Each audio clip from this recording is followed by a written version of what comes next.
I'm Anna Webb, Head of Security Operations at Kocho, and we're tasked with delivering the managed security service to our clients using Sentinel and 365 Defender security stack through our Security Operations Center. So some of the things I'm going to talk to you about are the sort of needs of today when it comes to cybersecurity, looking at that end-to-end security approach from a Microsoft perspective. Where does artificial intelligence come into it, and how the journey has been for us in Kocho SecOps when it comes to AI. So we all understand the importance of cybersecurity in today's technology landscape. We wouldn't be here otherwise, really.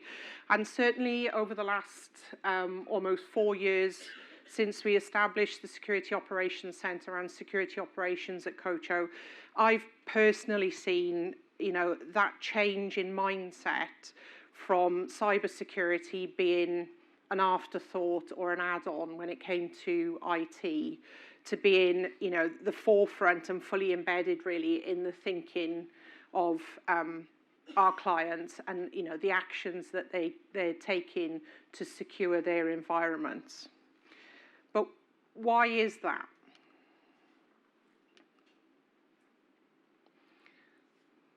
So effectively, the shift has been because companies, large and small, are increasingly finding the odds stacked against them. Ransomware, it's still very much big business, although it has plateaued, and that's mainly because more and more attackers are opting for what they consider the easy option or easier option, gaining a foothold in your network through exploiting the one weakness. It's got a mind of its own, sorry. The one weakness that is very much a challenge for everybody when it comes to mitigating insecurity, and that is us, the human element. Exploitation through social engineering, specifically phishing campaigns, is where we see the human element sort of providing that challenge within security.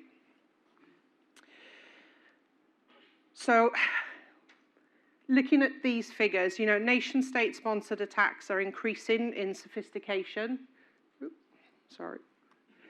And more, they're becoming increasingly sophisticated and actually using the tools that we have to secure environments against us in order to exploit things like identities.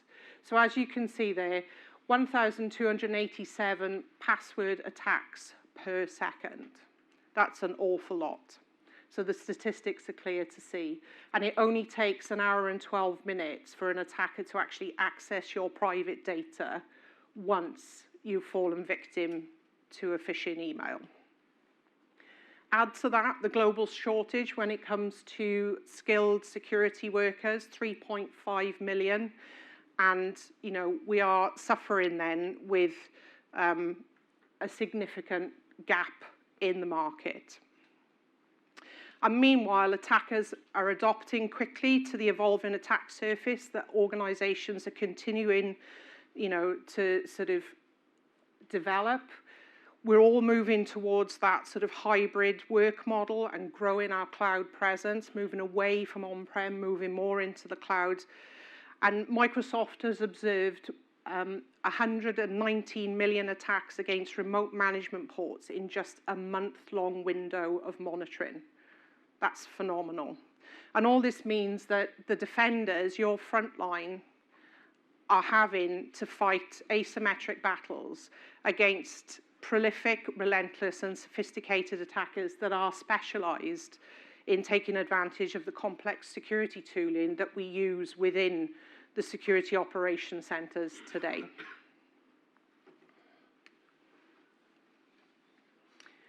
But what do today's protection needs look like? We know that the network is no longer here. Yeah, so the boundary wall is no longer the edge of your network, is no longer your firewalls. So you have to consider all the elements. Identities have become a prime commodity. Again, it's going back to that human element, because that is what we use daily with the things that we do, whether it's accessing email, whether it's accessing applications online. We use our user accounts and our admin accounts to do that. Endpoints. Endpoints always used to be, that physical device that was sat on the floor in the office. But we have laptops, we have mobile phones, and it extends beyond that again to things like sensors. So if you work in industry, those elements that used to sit sort of fairly protected on a segregated part of the network, they have now become a target. I'm talking about sort of Internet of Things and operational technology. User data. This is everything from emails to documentation and beyond. And, that is something that provides information. We hear more and more about attacks where invoices are being infiltrated so that, the attackers can actually request for you to send money to different bank accounts than you normally do. Cloud apps, these enable productivity, but they then provide that new attack surface for the attackers to be able to infiltrate. And obviously we have, the traditional infrastructure, so your servers, your VMs, databases, etc. They're always there. In order for us to ensure that we are protecting all of these elements and securing all of these elements, we have to look at security end to end. So what exactly does end-to-end security look like from a Microsoft perspective? So Microsoft are committed to a more integrated end-to-end security approach, and this is demonstrated in the following areas. So identity and access management. As we've said, the vast majority of breaches begin with that password compromise. They're the single weakest link in your security strategy. And starting with strong identity and access management is the best way to ensure that you are protecting your resources.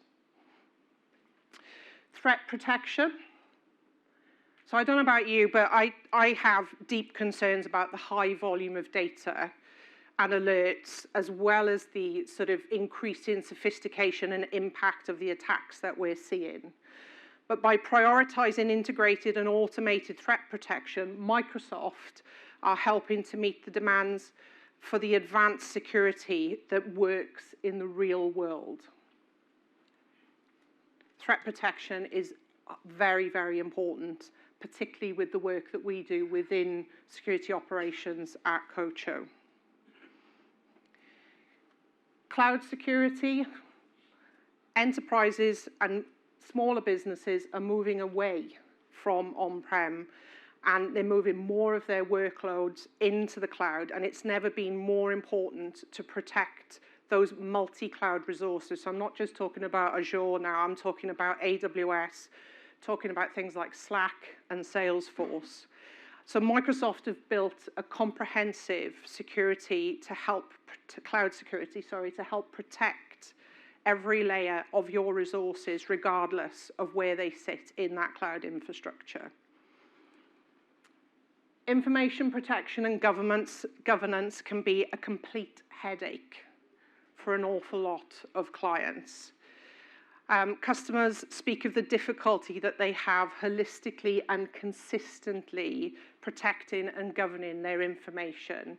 There's a statistic that says 64% of organizations have reported that their employees externally share PII and other sensitive business information without encryption.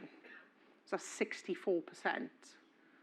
Where your data is out there, it's not encrypted and it's available. So that's quite scary.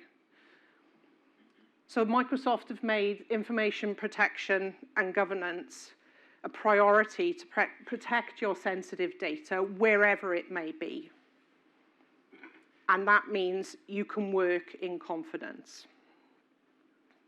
Risk management is all about internal risk. So external risks we know about, but internal risks, again, that's something that we all know exists.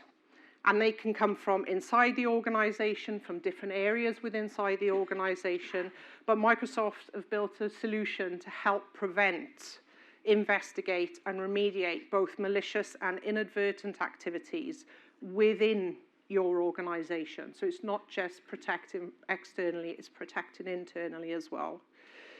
And then compliance management, another headache for a lot of companies. It's an ever-evolving landscape. But this is here to help simplify compliance and reduce the risk by translating complex regulatory requirements into specific recommended actions. So that's end-to-end security from a Microsoft technology perspective. So where does AI come into this? So we've all heard of Microsoft Security Copilot.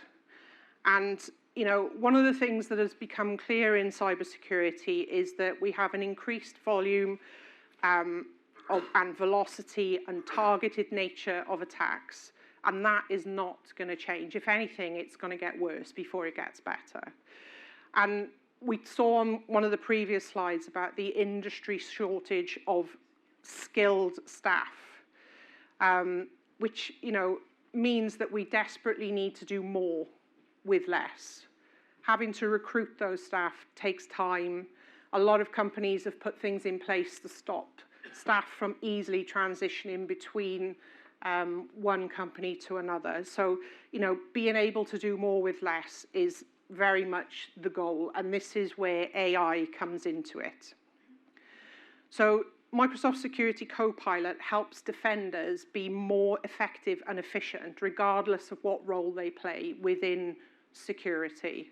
It helps enhance and grow the capabilities of each of your analysts, of your engineers, and it also improves their skills while supporting workflows and the challenges that the teams have when it comes to collaboration.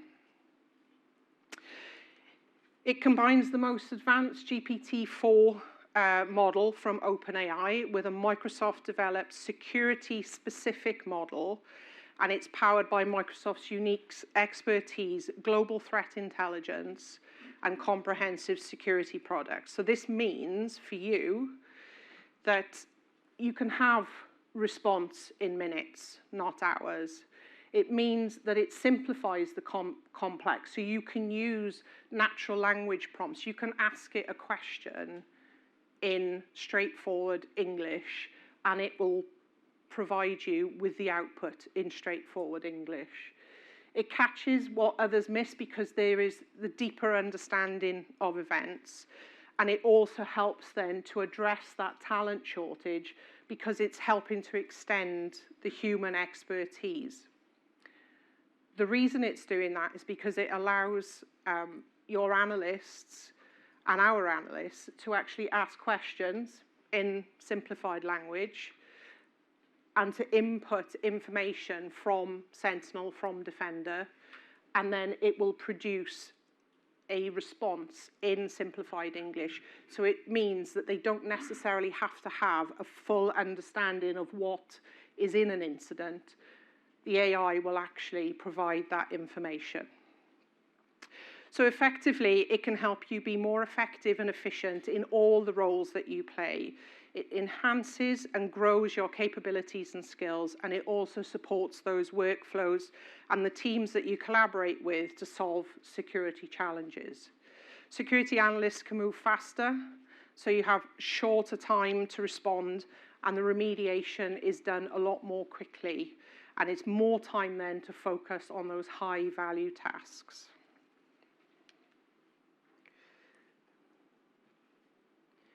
So Security Copilot helps boost your SOC team. there's 3 areas here that have been highlighted. So security posture management. So everyone wants to know where the gaps are in their environment, and they want to be able to be proactive in closing those gaps. So being able to deliver information on anything that might expose you as an organization to a known threat is highly important. And it also gives the analysts prescriptive guidance on how to protect against those potential vulnerabilities. And Copilot is here to help do that specifically. With incident response, we need to be able to more quickly surface an incident and enrich the context of that incident and the other data that comes from data sources so that you can easily assess the impact of that incident and provide information on what the source might be, and again, guide the analyst through the response and remediation steps so that they can fix whatever it is that is happening. So using Copilot, you can improve incident response. It gives us a single pane of glass visibility, pulling data from all other sources, what's in Defender, what's in Sentinel, and then correlating those all together so that your analysts can see the full picture in front of them. And lastly, security reporting.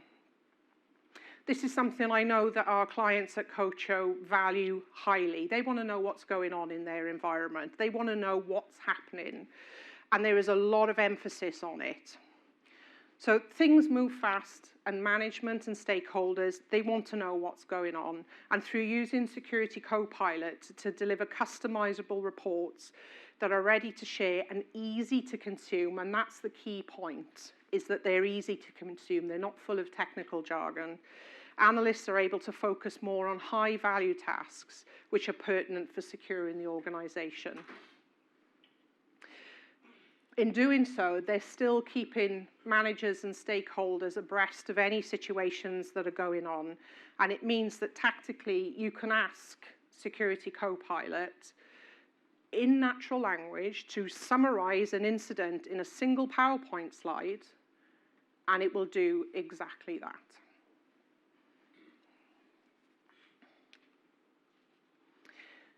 So how have we used it in Kocho SecOps? What has our AI journey looked like?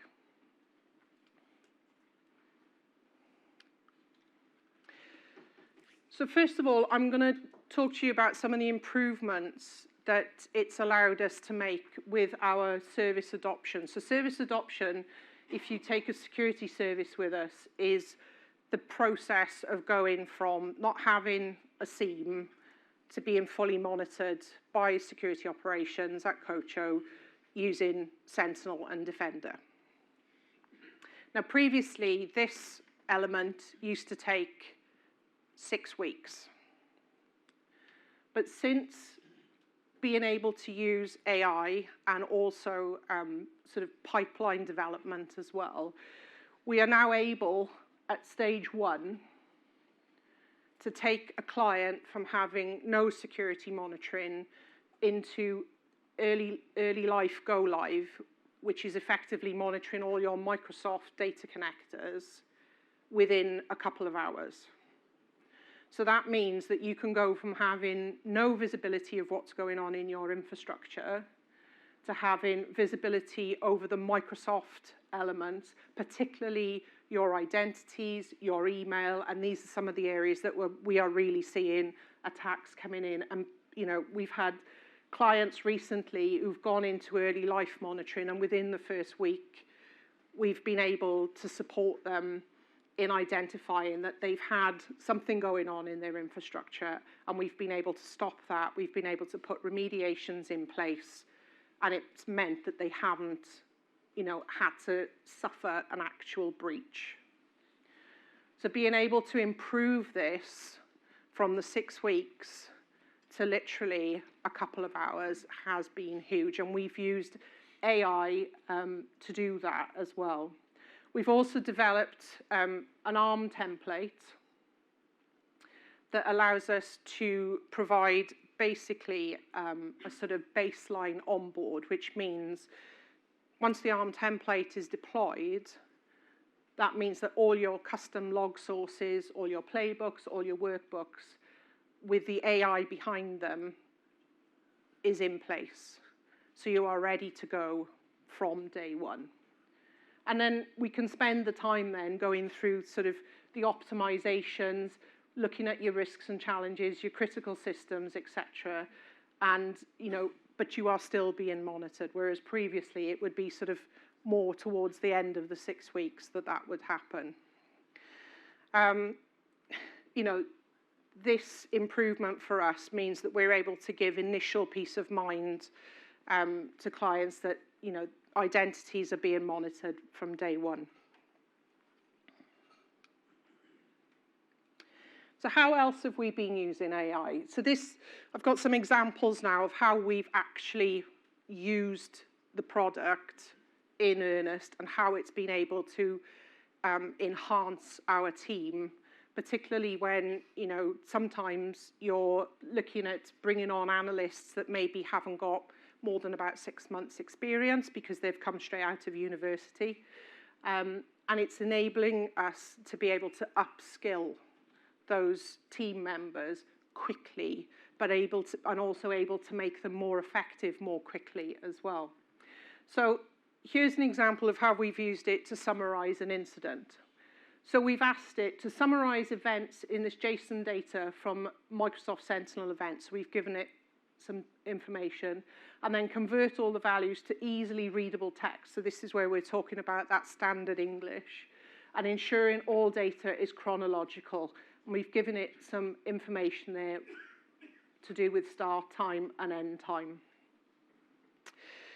So from the analyst's point of view, it's driving improvements in incident response because it's allowing them to upskill in communication and collaboration with clients as well.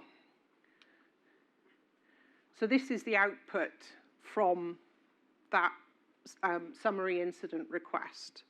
So as you can see, it's provided everything in a very neat order. It's done it as we've asked it to do. And then it provides a summary as well to tell you that the events detailed involve a series of operations on Microsoft Sentinel Vault's resource type. These operations were performed by different users, identified by their IPs. Obviously, I've had to blank these out, but the resources involved and the IPs were there for the analyst to be able to access and view. And it tells them that the operation occurred between the 4th and 5th of October. So it's providing that information rather than an analyst who's new to the job having to work out what on earth am I looking at. Taking it one step further, KQL is something that we instill into all of our security analysts and engineers. It's a skill that they have to learn, but it's a skill that can become burdensome when you're, having to deal with a number of incidents. So using the AI to actually help you write that KQL that you need is taking, it's allowing that upskilling again, but it's also taking some of the headache out of it. So here we've asked for, what resources were accessed and by what, and then include the details that we need and any information possible. But also we're then asking to give it, or to give a KQL query that they could use to find out even more information. And this is the output. So again, I've had to blank out the IPs, etc. But again, it gives the summary, as you can see. And then highlighted below is the piece that makes the analyst's life so much easier. The fact that it has actually produced that KQL query that is so useful. And analysts can use those KQL queries that are provided by Copilot to actually build on other queries. And they can keep it in their arsenal because they go, okay, I know now next time that I can use that query. I don't have to ask for it. So it's developing their skills yet again. Incident updates. One of the things we find is that having really good updates for clients gives them that sort of sense that something is being done and that we are in control and we know what's happening, but we're able to tell them as well what is going on. Writing comprehensive incident updates that are in language that a client wants to see or wants to understand, that aren't too technical, can be difficult for some analysts. So using AI, we've been able to improve incident updates for clients. So here we see the query, which it says, I found this legitimate activity, write an update to the client, so it's specifying the audience. If you needed to write it for an engineer or a developer, it would change the language again. So you need to summarize my findings and tell them how I will tune it so that it isn't raised again. So it's providing that full information once again.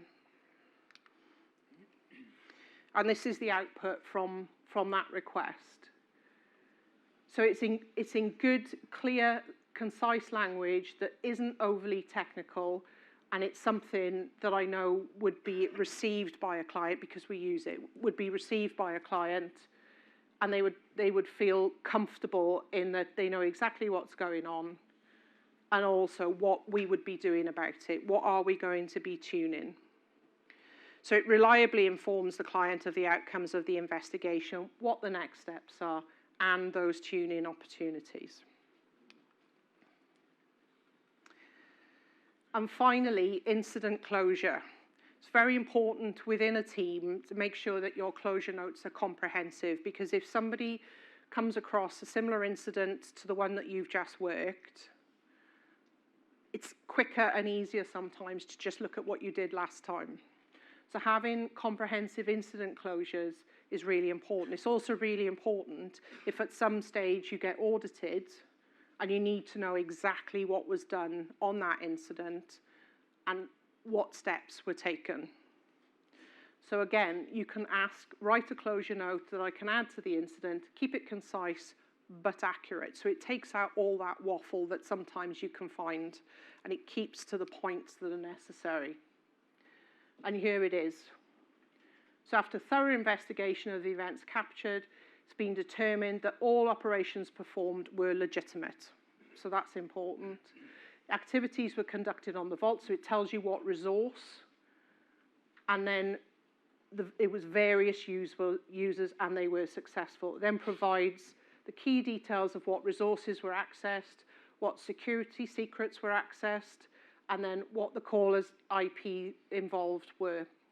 So going forward, it also states that we're going to adjust the monitoring system to better distinguish between legitimate and potentially malicious activity, reducing the number of false positives. So by going through this life cycle with this incident, we've actually been able to tune out noise, which then provides us with a lot more visibility of actual issues that are going on. So for us, this means that our analysts are more effective and move more quickly and contribute to the team from the start, which is really, really important. It takes roughly 6 months. In all the areas of security that I've ever worked in, it's taken roughly 6 months to train an analyst. Using this, it means that they can be effective almost immediately. Using AI, it also means that we have consistency and an improved client experience, which for me and for Kocho is something that is very, very important. So in summary, what we can say is that AI is elevating security and helping us enhance expertise. It's allowing us to augment existing tools and staff and enhance their decision-making. The skills amplification it gives, I've just talked about that, being able to, have an analyst work successfully without that 6 months probation, really, is huge. And then that then leads to sort of productivity improvement as well. So they're more effective more quickly, which means more incidents can be dealt with. We can tune more. It means that we become more effective in viewing the incidents that are actually needing our attention. It provides support for training and onboarding so that you can develop those skills quickly. But most of all, and the thing that is I'm passionate about is that improved client interaction. You know, proactive, visible collaboration is so important to the delivery and the quality of service that our clients actually need.